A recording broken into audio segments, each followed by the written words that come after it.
Hace unos días ingresé a una organización un poco excéntrica llamada Asociación de Locos Paracaidistas Dispuestos a Emprender. Me dirán ustedes, Adolfo, ¿qué tiene que ver un paracaidista con emprender?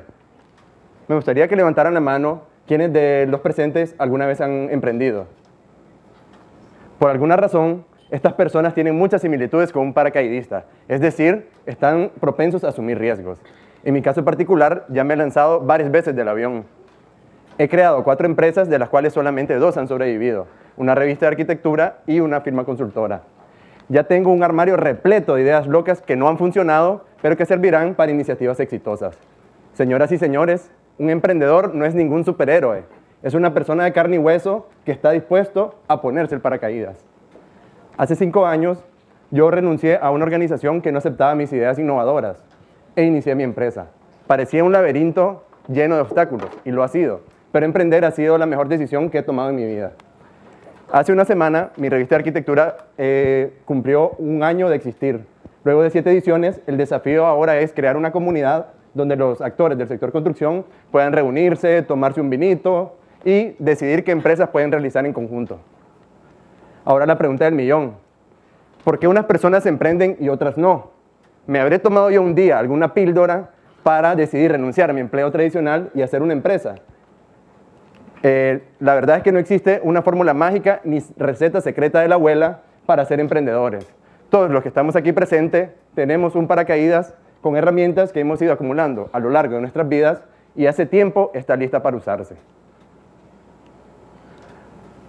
Además de tomar la decisión de ponerse el paracaídas, es importante tener una idea que les apasione y además un plan de acción detallado con planes de contingencia. En algún momento deberán crear un escudo de madera enorme porque habrán golpes a lo largo del camino y muchas personas que no aceptarán sus ideas. Además, debes de tener la capacidad de comunicar tus ideas como un vendedor estrella. Es decir, debes de ser capaz de decir a la persona de al lado que tu idea es como el oxígeno que necesita para respirar. En un mundo cambiante, la brecha digital avanza, se reduce drásticamente y ya más del 40% de la población tiene acceso a Internet. Es decir, de que nosotros como emprendedores debemos de ver si en realidad las comunicaciones son sustanciales. Hace una semana salí de la ciudad y al volver veo mi WhatsApp y tenía más de 800 mensajes de 13 personas diferentes.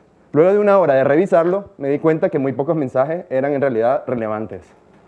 Por tanto, como emprendedores debemos de alinearnos a estos nuevos paradigmas de la comunicación, ya que de lo contrario no podré entender adecuadamente a mis clientes, a mis socios, a mis proveedores y al mundo en general.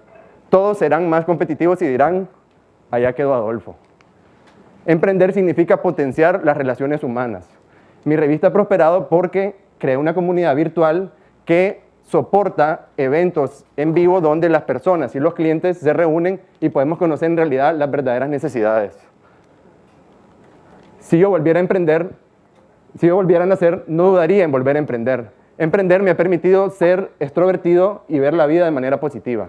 Además, me ha dado la humildad de entender mis limitaciones, pero también una electricidad que corre por mi cuerpo para ser cada día mejor. Según estadísticas de la CEM, existen tasas de emprendimiento del 8% en nuestros países. ¿Será que debemos de conformarnos con que 1 de cada 10 personas tengan una empresa exitosa? Si queremos ser los líderes que demanda la región, debemos de romper estos esquemas y hacer que de este evento salgan cientos de ideas exitosas y emprendimientos. De esa manera lograremos que la región se desarrolle. Hace un tiempo yo tuve miedo y hoy soy emprendedor. Les invito a guardar sus temores, agarrar el paracaídas que tienen en sus espaldas y lanzarse cuantas veces sea necesario hasta cumplir sus sueños. Nos vemos en el aire. Gracias.